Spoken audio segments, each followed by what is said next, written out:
De acuerdo, bien, gracias. Gracias por esa generosa introducción. Muy bien, voy a hablar sobre las leyes de control de armas y el derecho a portar armas ahora. Así que Michael Siermer y yo no hemos visto las presentaciones del otro, así que no sé exactamente lo que va a decir. Así que voy a dar una especie de discusión genérica sobre los problemas con el control de armas y el derecho a poseer un arma. De acuerdo, voy a hablar de dos cosas principales. Hay dos tipos principales de problemas que se aplican a la mayoría de las leyes de control de armas de las que la gente habla. Así que lo primero de lo que voy a hablar es de los derechos de armas. Ese es el problema de que las restricciones a la propiedad de armas podrían estar violando los derechos de los propietarios individuales de armas, en particular su derecho a defenderse, y convierte al Estado en algo así como un cómplice del crimen. Y el segundo problema principal es el problema del incumplimiento.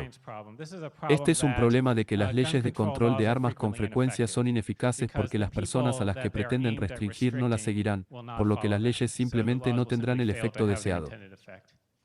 De acuerdo, y ahora, por supuesto, la foto de la esquina es para mostrarte lo lindo que puede ser dueño de un arma.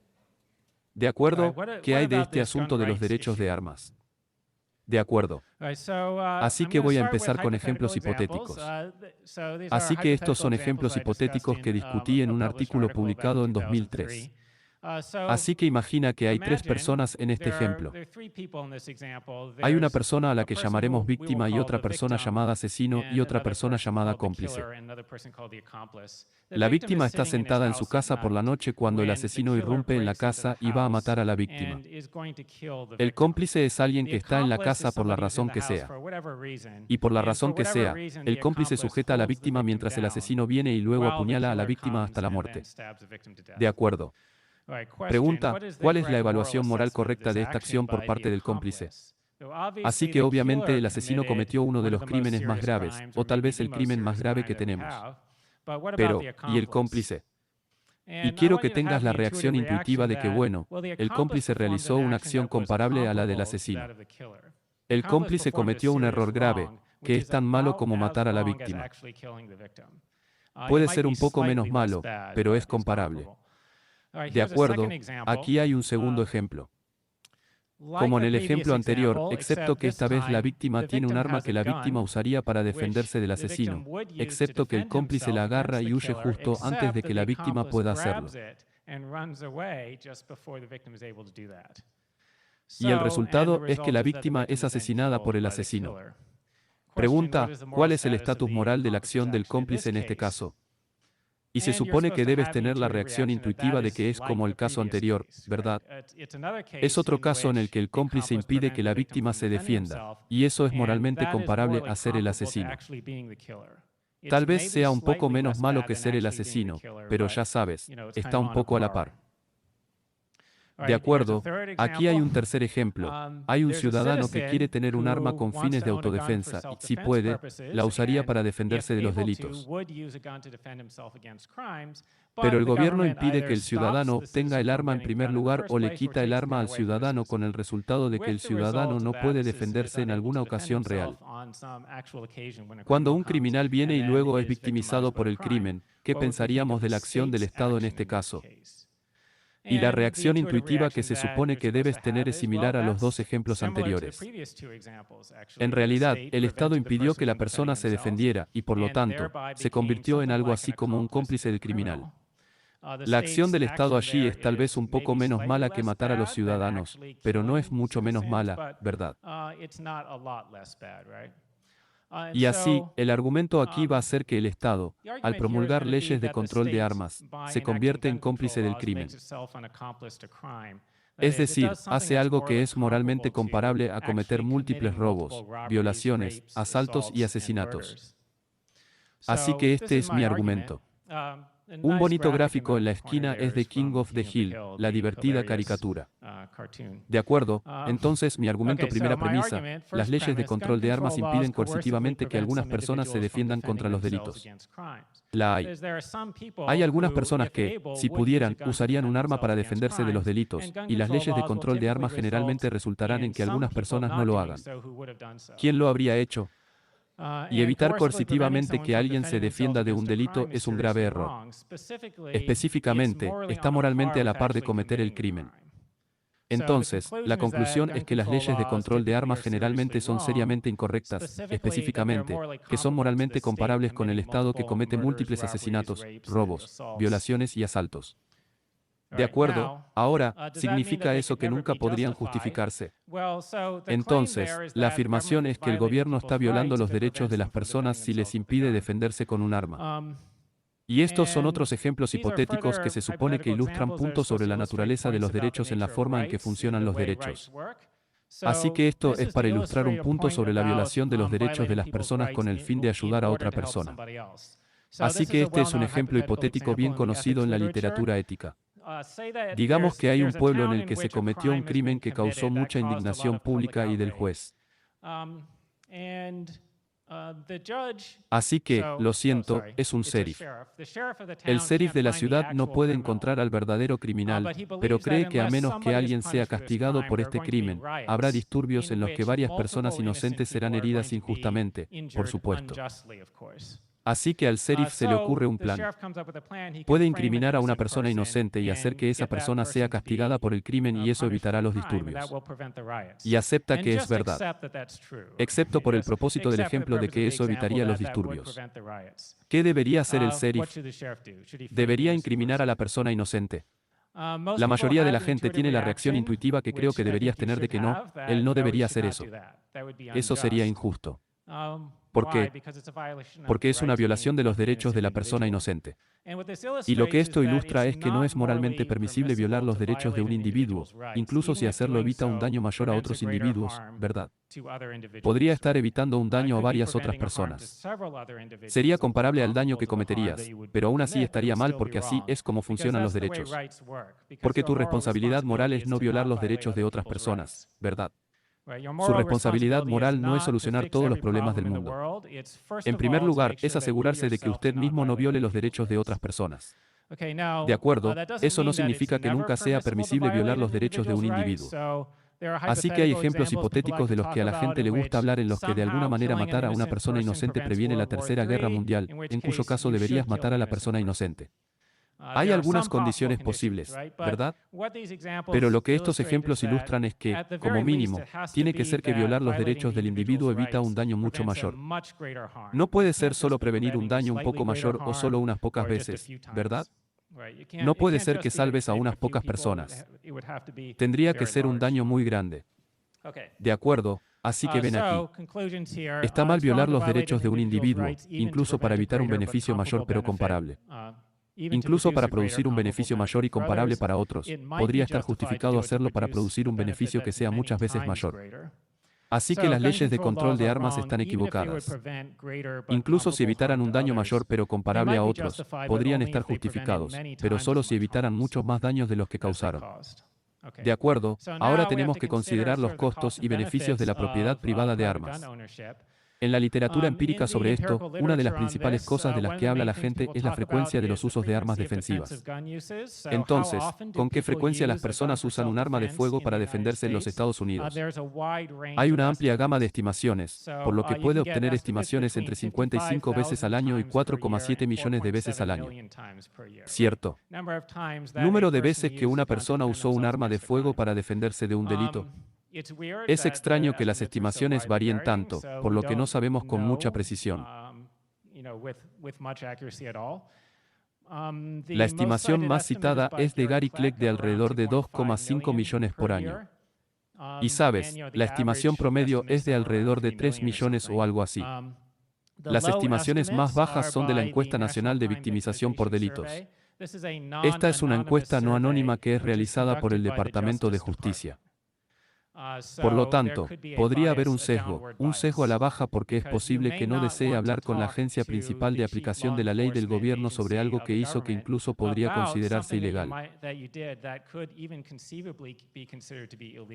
Cuando tienen su información de contacto, tienen su nombre y su dirección. Puede que no quieras decírselo.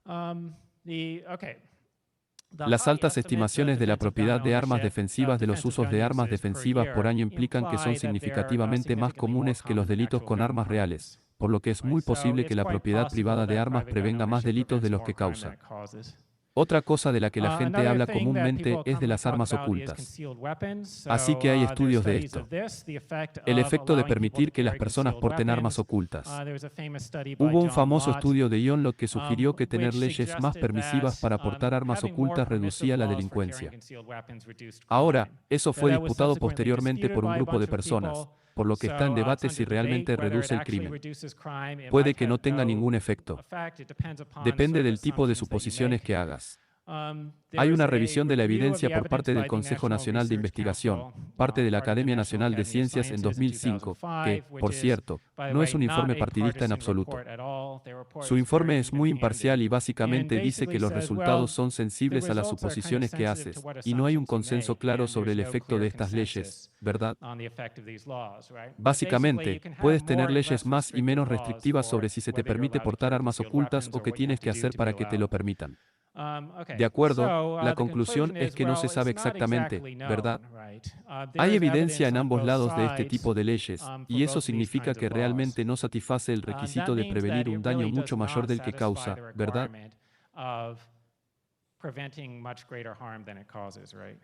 Es muy posible que las leyes de armas causen un daño mayor del que previenen. De acuerdo, voy al segundo gran problema con la mayoría de las leyes de control de armas. Es el problema del incumplimiento. Y como puedes ver, el gráfico en la esquina hace que el incumplimiento se vea realmente lindo. Pero en muchos casos en realidad no es tan lindo. Así que hay que distinguir entre debatir sobre armas y debatir sobre leyes de armas. El tema para nosotros no son nuestras armas buenas o malas. El tema es sobre las leyes de armas y hay que separar esas dos cosas porque las leyes con frecuencia no tienen los efectos previstos y también con frecuencia tienen efectos no deseados adicionales que podrían ser dañinos. Tener una ley que dice que a nadie se le permite hacer X no significa que en realidad nadie haga X en este momento. Este es un punto que la mayoría de la gente puede entender si elige los ejemplos correctos. Así que la mayoría de la gente de la izquierda política puede ver mi punto. Si hablo de las leyes de drogas y la cuestión de si las leyes de drogas son una buena idea es muy diferente de la cuestión de si las drogas son buenas. Si las drogas son buenas, no nos dice si las leyes de drogas son buenas. Y de hecho, en gran parte debido al problema del incumplimiento. Porque un gran número de personas no siguen las leyes. Hay costos muy grandes para esas leyes y realmente no logran el efecto deseado. Entonces, si ve ese punto y que es importante distinguir nuestras drogas buenas de son buenas las leyes, entonces también deberías poder ver este punto. Es realmente importante distinguir nuestras armas buenas o malas para nosotros de son buenas o malas las leyes de armas. De acuerdo, razones por las que podría haber un problema de cumplimiento significativo con las leyes de armas en particular. Entonces, obviamente, esta no es una razón para no tener leyes. Obviamente, hay muchas leyes que se cumplen de manera sustancial y tienen beneficios mucho mayores que los costos. Deberías preguntar, ¿qué pasa con las leyes de armas en particular? ¿Hay razones especiales por las que habría un gran problema de incumplimiento? Sí, los hay. Así es que en los Estados Unidos hay una gran cultura del arma, que si no eres parte de ella, probablemente no lo aprecian. Pero hay un gran número de estadounidenses que tienen armas. Un gran número que los ama y no tiene intención de renunciar a ellos, ¿verdad? Y ya sabes, un gran número de personas para quienes esto es una parte importante de su estilo de vida es como salir a disparar o cazar o lo que sea. Hay alrededor de 300 millones de armas de fuego en los Estados Unidos, lo que se acerca al número de personas reales en los Estados Unidos y es mayor que el número de adultos. Las armas son objetos muy duraderos, lo que significa que incluso si la producción se detuviera por completo en este momento, dentro de 50 años, todavía habría 300 millones de armas en los Estados Unidos, ¿verdad? Entonces, todo esto hace que sea realmente problemático tratar de deshacerse de ellos si lo desea. Y luego, el problema final es que las leyes de armas están dirigidas específicamente a los delincuentes, ya que esto no es cierto para la mayoría de las leyes, ya que la mayoría de las leyes prohíben algo que es intrínsecamente malo. Las leyes de armas están dirigidas específicamente a restringir el comportamiento de personas que ya serían delincuentes de forma independiente. Es decir, quieres quitarle las armas a los criminales. No quieres alejarlos de la gente común. En términos generales, hay dos tipos de razones por las que es posible que desee un arma. Hay razones penales y no penales. Las razones criminales son que quieres un arma para poder ir a matar a alguien o robarle a alguien, o lo que sea. Lo quieres para poder cometer otro crimen. No es un crimen con armas, ¿verdad? Algo que ya es ilegal, incluso si no tenías un arma. Y luego hay razones no criminales como que quieres defenderte, o quieres salir a disparar los fines de semana, o eres un cazador o lo que sea. O simplemente crees que son geniales, ¿verdad? De acuerdo, que son básicamente razones inocentes. Y el propósito de tener las leyes de armas es específicamente alejar las armas de los delincuentes para que les resulte más difícil cometer otros delitos. Y no quieres quitárselos a los ciudadanos ordinarios respetuosos de la ley, ¿verdad? El problema, sin embargo, es que es muy difícil. Es difícil conseguir que los criminales sigan las leyes. La cuestión es que, como la mayoría de las restricciones de armas de las que habla la gente, si se promulgan, serían delitos menores, ¿verdad? Entonces, ¿cómo comprar un tipo de arma que no se te permite comprar, o si eres una persona a la que no se le permite comprar el arma, ¿verdad? Sería un delito menor. Y los crímenes que estamos tratando de evitar que la gente cometa serían delitos graves. Las personas que probablemente cometerán un delito grave para empezar tampoco lo harán. No es probable que se detengan en cometer una violación de la ley de armas de fuego por un delito menor, ¿verdad? Así que, si fuera a cometer un asesinato, probablemente no pensaría, o no, espera, pero entonces estaría violando una ley de armas. Así que en este momento podrías pensar, sí, pero aumentará ligeramente el castigo, ¿verdad? Porque sabes que te darán un par de años más porque cometiste el crimen con un arma. Sí, pero si ese era tu punto, solo aumenta el castigo por el crimen original, ¿verdad? Pero es probable que las leyes afecten el comportamiento de los ciudadanos comunes no criminales, ¿verdad? Por lo tanto, si desea el arma para un propósito no criminal, es probable que obedezca las leyes de restricción de armas. Si quieres un arma con un propósito criminal, lo más probable es que no las obedezcas. Lo que significa que es probable que el efecto real de las leyes de armas sea el opuesto al efecto previsto. Lo que quieres es que los criminales no tengan armas, pero a todos los demás se les debe permitir tenerlas. Pero lo que realmente sucederá es al revés. Los delincuentes seguirán teniendo armas, o el tipo de arma que se supone que no deben tener, y luego los ciudadanos comunes las entregarán. De acuerdo, ese fue el principal problema de incumplimiento. De acuerdo, esto es solo una lectura adicional. Como puede ver, hay muchas variantes divertidas en el eslogan de la NRA. Las armas no matan a la gente. George R.R. Martin mata gente. Si eres fanático de Game of Thrones, entonces lo entendiste. De acuerdo, de todos modos, esta es una lectura adicional que recomiendo. Hay un artículo que tenía de 2003 de la revista social Theory and Practice. Existe el derecho a poseer un arma. Y luego hubo un ensayo más corto y popular llamado Derechos de Armas e Incumplimiento. Ambos están disponibles en mi sitio web. Entonces, si solo vas al sitio web, puedes ver enlaces a un montón de documentos y cosas. Ese tercer punto es el estudio del Consejo Nacional de Investigación al que me he referido anteriormente. Y quiero decir que, en general, si se forma una opinión sobre un tema controvertido, realmente tiene que leer desde ambos lados. Necesitas escuchar a ambas partes. Y necesitas escuchar para no gustar. No me refiero a fuentes populares. No me refiero a publicaciones de blog o artículos de opinión en periódicos o lo que sea. Por lo general, las mejores cosas son un poco académicas, lo que significa que también son menos entretenidas. Vale, por eso la mayoría de la gente no los lee. Pero de todos modos, la encuesta del Consejo Nacional de Investigación es muy imparcial. No es como una cosa a favor de las armas. No son una organización pro armas de ninguna manera, ni son una organización anti-armas, ¿verdad? Y solo tienen esta encuesta de la investigación que se ha realizado, por eso lo recomiendo. De acuerdo, es todo lo que tengo. Gracias.